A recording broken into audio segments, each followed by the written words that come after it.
post-apocalypse has been a beloved setting for the silver screen and video games alike for decades. The gritty and primal violence of Mad Max as he chased down vile thugs and bandits in a radioactive wasteland fueled our imagination for generations. After all, what freedoms and dangers would exist in a dark, lawless, and mutated land? The answer to that question was probably most acutely answered by the award-winning 1990s RPG series Fallout.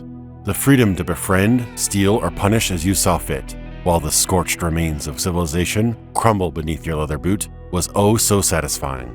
And though the series has changed hands, resulting in a popular and mainstream franchise, it only resembles its forebears at times. I've now set out on the long, dusty road to find games that scratch that old-school Fallout itch that many recent attempts are lacking. I'll be covering a new game each episode, and I'll purposefully keep them short so that I can provide more game recommendations. So without further ado, here's the debut episode of the Apocalypse Archives.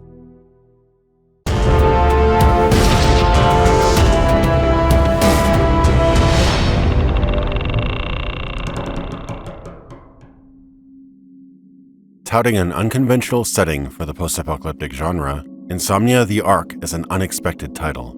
Set during the aftermath of a disaster that took place in Object 6, a decrepit space station in the middle of an endless void. It's a far cry from the standard arid wasteland the genre is most iconically known for. Nevertheless, the influence of old-school Fallout is loud and clear. The moment you boot up the game, you're greeted with a potent, atmospheric soundtrack, reminiscent of the interplay RPGs this game references. I even had to double-check that Fallout composer Mark Morgan wasn't involved. It nailed that aesthetic so well.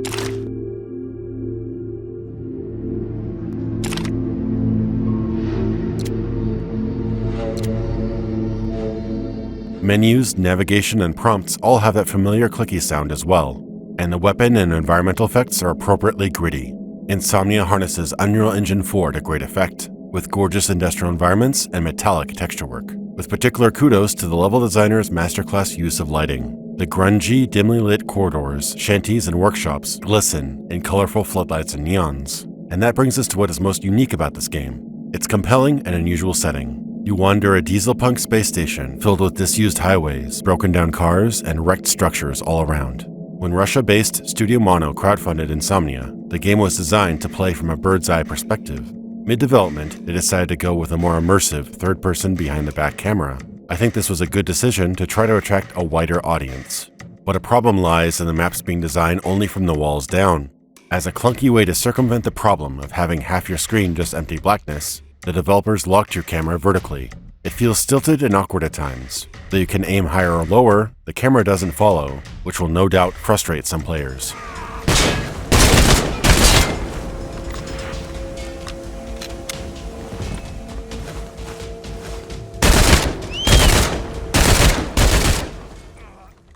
Combat is real-time and allows you to walk around, crouch behind cover, sprint, and perform dodge rolls. Some of these actions consume stamina, similar to the system popularized by Dark Souls, but not as elegant. Gunplay is satisfying, but can occasionally frustrate. There are a wide variety of firearms, ranging from pistols, machine guns, shotguns, rifles, and more exotic weaponry, and all pack quite a punch. You can focus your accuracy by holding down the right mouse button, but even so, almost every gun feels inaccurate, and will jam often. Increasing your skill in each weapon type will make them more lethal, and decrease the chance of jamming, however. Melee combat is quite a different beast. You can tap your mouse button for a light attack, or hold it down for a heavy attack. Blocking and dodge rolling are also tactics, but I personally find spamming light attacks and stun-locking enemies to be the easiest way to take them out. Enemies will often have ranged weapons, so closing the distance between you and your target will be your biggest challenge. In addition to this, there are your standard throwables like grenades, and a simple stealth system, which lets you perform an instant kill if you manage to sneak up to an enemy undetected. You don't regenerate health over time, and health items are expensive and rare enough to hoard for tougher battles, making the game's combat an uneven but strangely compelling experience.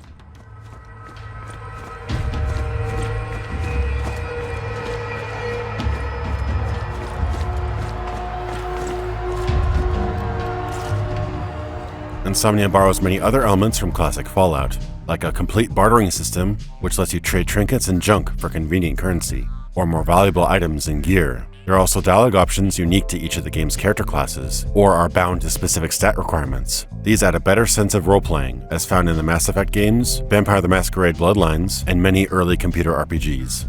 The game features a slew of enjoyable minigames during hacking, repairing, defusing a bomb, or lockpicking. Each has a simple set of mechanics, and a timer which lengthens based on your character's skill in that field. It barely managed to escape a planet dying in the flames of war.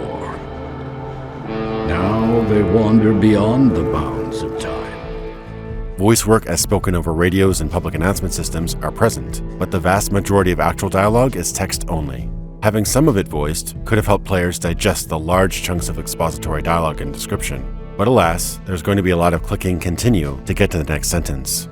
The world of Insomnia is foreboding and interesting, with tons of nooks and crannies to explore. The game features a world map, not unlike their early Fallout games, where time passes as you travel to set destinations. However, the map limits you to only the locations you've discovered, and you cannot travel freely to unearth new locations by chance. There is a random encounter system though. These can be friendly encounters with a merchant or traveler, or hostile ones like a run-in with highwaymen, and some are scripted, like the introduction of the game's alternate dimension, Insomnia. When you get into the thick of the plot, the lore and storytelling can get divisive. I would have been fine with just exploring the political, cultural, and economic struggles of a rusted metal world. The game fleshes out a number of interesting factions, gangs, and cults. But on top of that conflict, we have another layer to the story, the surreal visions and shadows of people and monsters that warp into and out of reality. These plot lines are interesting, but are so obtusely written and get into so much technobabble and jargon that they can become frustrating to players who just want a semblance of understanding of what's going on. I could see this being a plus for people who like fitting obscure pieces of story into a big puzzle, but reading riddle after riddle can get tiresome when the surreal sequences get too carried away.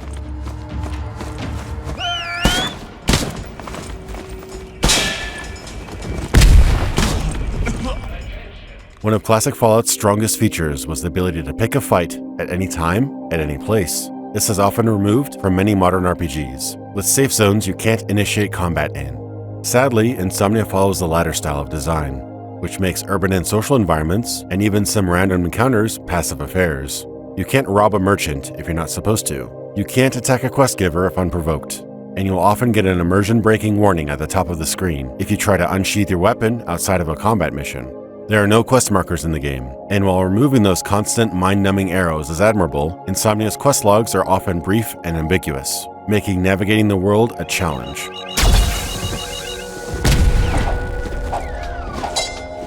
The game's structure is a love child of new school RPGs like Mass Effect or Dragon Age, and old school RPGs like Fallout or Baldur's Gate. Though more open and dynamic than many of the corridored missions of newer games, and sporting state-of-the-art presentation and graphics, Insomnia can feel restrictive compared to the more open-ended gameplay that games such as Divinity Original Sin emulated. It seems that the expensive and beautiful presentation offered here came at the cost of the game being less interactive, and offering you less freedom to break your narrative chains. Many players, including myself, had technical issues with the game before and after its official release. As of version 1.3, there are cases reported of instability, bad optimization in denser maps, and crashes to desktop.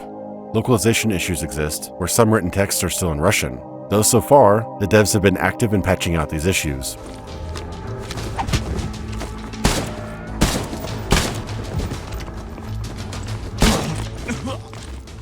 Despite its shortcomings, and the disappointing lack of freedom teased by the games that inspired it, Insomnia is a compelling but bewildering game. Its technical issues aside, it kept me coming back for more, to see how deep the rabbit hole went. Fashioned after classic Fallout, but modeled closer to later BioWare titles, the game still gripped me more than many by-the-numbers RPGs of recent years. Not the most freeform sandbox ever made, but an easy recommendation for those looking for an old-school style experience with a high-fidelity presentation. On my Geiger counter for quality, I rate Insomnia the Ark hot.